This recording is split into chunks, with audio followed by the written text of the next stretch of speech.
Hi, good morning. Ito nga pala yung mga nakuha namin kahapon sa Worlds of Fun. So, meron tayong tumbler para kay Evo.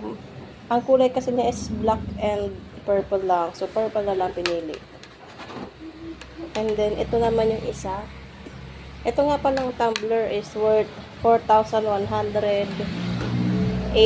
yata yun na tickets. So, mananalo ka dapat ng 4,000 plus na tickets para makakuha ka ng isang tumbler. And then, ito naman na isang Sembo Black is 6,000 ata to. 6,000 plus worth of tickets sa Worlds of Fun. So, ayan. Parang nagkakaroon na kami ng collection sa Worlds of Fun. Nakatambay sa Worlds of Fun. Ayan. So, ito pa sa kabila. Meron pa kami dito. Ito naman.